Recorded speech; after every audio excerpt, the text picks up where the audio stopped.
The NBA returns from its brief pause for the All-Star break, and unfortunately with it means Sixers basketball is back in action. While there has not been much to be excited about at this point in the season, there is still half a season left to be played, and maybe, just maybe, they can turn things around. So me and Ryan are going to break what is the outlook for Paul George, Joel Embiid, and the rest of the Sixers roster for what has been an absolute nightmare season so far. Now, before we dive fully into it, do want to remind you guys to make sure you are smashing that subscribe button. That's 71.3% of you guys watching this videos have not subscribed to the channel just yet. We can only get through this together right here on Sixers Digest, so want as many of you along for the ride as possible. So appreciate each and every one of you guys tuning in.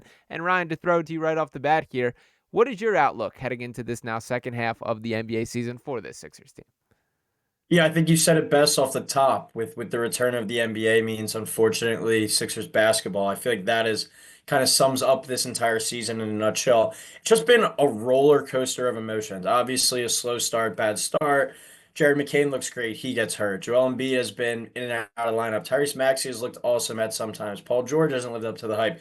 There just hasn't been any ounce of consistency at all this season. So whenever I say I expect the rest of the way will probably be wrong. It'll probably be right for about 25%. They'll show something another 25%, something else another 50%. But where they're standing at right now, you're essentially, I think at this point, playing just for a play-in spot. And is that really worth it? I know the main discussion is, well, is it even worth tanking? Because you're not guaranteed your first pick, obviously. And at the end of the day, like, okay, what, we're just gonna play for most likely a first round playoff exit. It all obviously depends on the health of Joel Embiid, but I'd say if you really do believe that he does have a chance to recover and return to normal play for, at least another 2 to 3 years after that, why risk any serious further injury going forward to essentially get, probably swept in the first round, most likely, if it gets to that? Yeah, and those are the conversations behind the scene that, to me, should fully dictate the direction of this Sixers organization. That is obviously information that we are not privy to, and frankly, I think it's borderline unprofessional, the lack of information that has been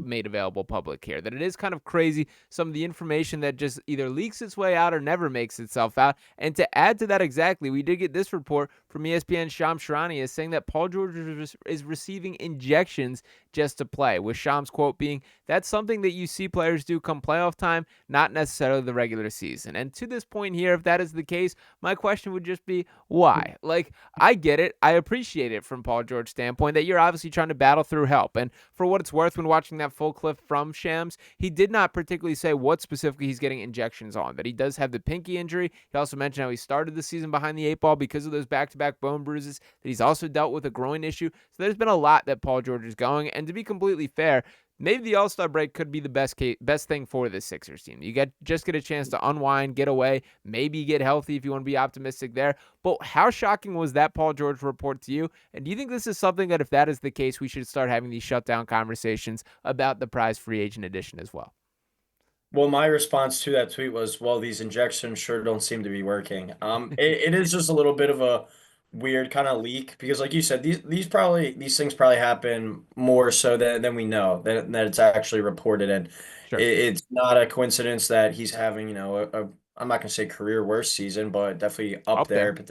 Yeah, potentially the career worst. Don't have all the numbers next to me, but for it to come out after having this poor of a start to his tenure, trade rumors at the deadline as well. I don't really think it's a coincidence. So for me, it looks like a little bit of a cop out, but as well, you could have said it like this team just has been battered and bruised. A week away from just playing basketball. See, I saw he was on vacation with his girl. Like maybe that was just what the team needed. And we could talk ourselves into everything every which way, but it goes back to what I think I said at the beginning, like just a lack of consistency. This team could come out, play really well their first 3 games, go 3-0.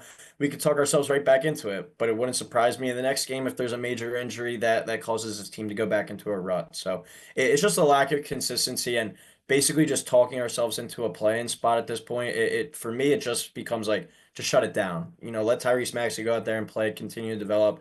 But if you are going to run it back with Embiid and George next year, I really think just in the best interest of the team and of the franchise going forward, don't risk any further injuries for those two, your highest paid players, pretty much. Yeah, and it's interesting, like, it's not the worst season of his career, but it certainly is from since he's been the fully formed version of Paul George. That you can look like the early years of some of the metrics, the splits not being quite as, convincing as we knew him to be. That this was a guy that was not expected to grow into everything that he has been when he first came out of Fresno State. That this has been a guy that grew into a legitimate star star in a way that was not always expected to be the case. And this is the worst version of every part of that quality. And I think the frustrating part about Paul George specifically is he's not like good enough to be a plus role player at like the little things, but he's also not good enough at being like the grade A star guy that he can be, the focal point of an offense at a regular enough rate. So you kind of are in a pretty dangerous, I guess, no man's land here. Now, if I'm going to be completely fair to him here, maybe it is just the injuries that are slowing down. Maybe that groin injury is bothersome why he can't create bursts to the basket. Who knows? We're going to have those questions answered in due time.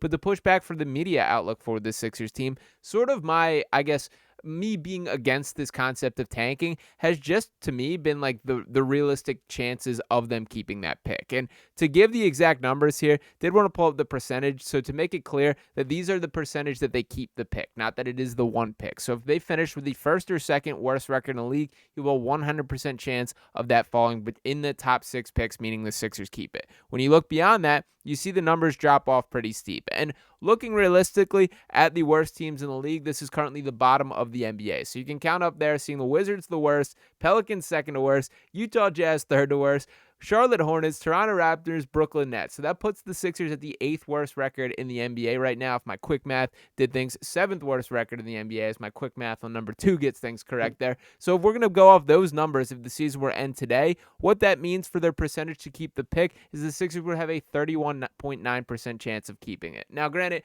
I'm not here to argue that they have a higher chance than that of making any sort of noise in the playoffs. But what I do think is kind of tough to toe that is like, do you really just shut things down, sell things out, and have a miserable remainder of the year for a 31.9% chance, which, by the way, that number could get even lower if they randomly win a couple games?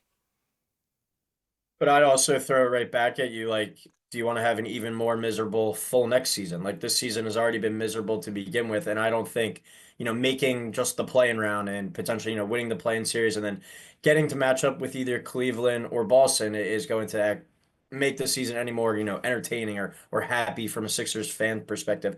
Because if you continue to play Paul George and Joel Embiid, and if they are, as we know, Embiid and apparently Paul George as well, if they're playing through these injuries, you risk, further injury. And, Paul George, his injuries, I think, are what they are. He's an older player. He's going to be dealing with, hamstrings, groins, things like that, soft tissues. But Joel Embiid is more like fully functional stuff, like a foot, a knee, like stuff that is going to not get better over time. Like Paul George will miss a couple games here and there, I think. But these are, long-term issues with Joel Embiid that we're aware of. So is it really worth it to risk that? But it kind of goes back, I throw it back to you.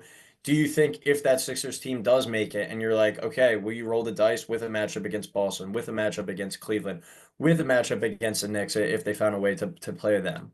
So, I mean, I'm not going to sit here. We certainly have zero evidence that we would be lying to everyone if I said I have optimism in them to win a series against any of those teams right now. In fairness to the Sixers team, we really don't have much of a sample size to see what they're designed to look like. That has been the theme of this season is so many guys in and out. Now, if we also want to be fair here, it's also the priority of the deadline was very clearly to get some young talent. That Jared Butler and Quentin Grimes were the prizes of this deadline. That they give away Caleb Martin, who's a proven playoff riser, a guy who's had his best moments when the lights are the brightest, and a guy that I think would have been a huge asset to this team. We saw what he did against Boston on Christmas. I think he's going to have some games for this Dallas Mavericks organization. So shout out to Caleb Martin there.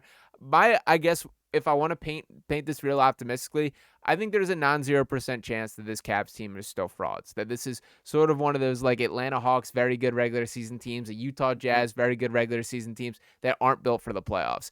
If you really want to go down that path and believe you have a chance at it, that is certainly the matchup that I would have circled. Now, I'm not ready to go that far, and to be perfectly honest, I'm more in on this Cavs team than I thought there would be a chance at this point. I've seen them play some really good basketball, some really convincing performances, and I'm not ready to throw them into that fraud category. But I think if you were to go down that path, that is the mindset, that you think that is the team that you can beat, and you're okay with that matchup. But if that's not the case here, what is a win for the second half of the season to you, Ryan? Is it development of guys like Justin Edwards, seeing what you got in Quentin Grimes, Jared Butler? What to you do you have your eyes on or would be the biggest win to close down this year?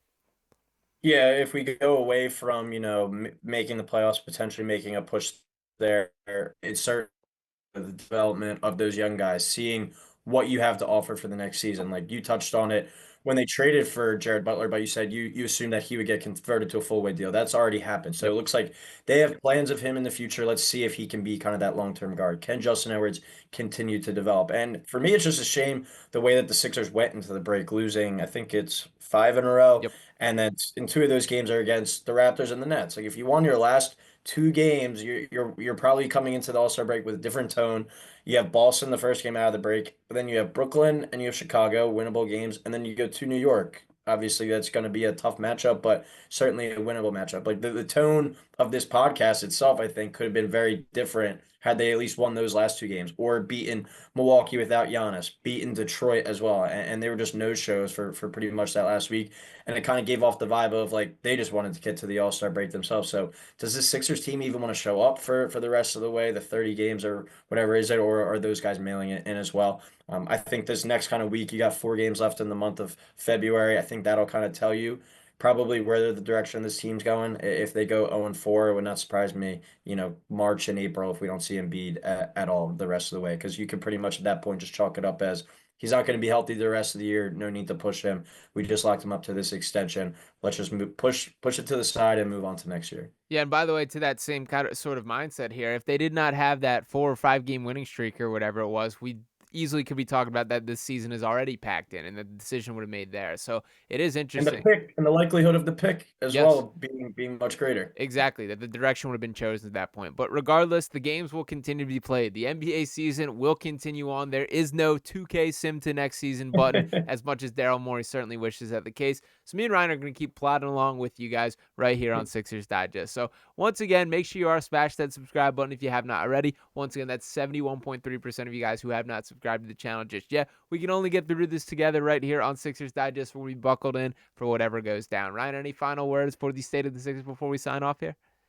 God bless all of you the rest of the way. And, hopefully for what we kind of said at the tail end of this, I hope to see these young guys kind of get some more light. Let's see if Quentin Grimes can, be a long-term piece for this team. Let's see what Jared Butler has to offer at that backup guard spot. Hopefully Tyrese Maxey continues, his surge that we've seen after the first 25, 30 games where he's really kind of taken off.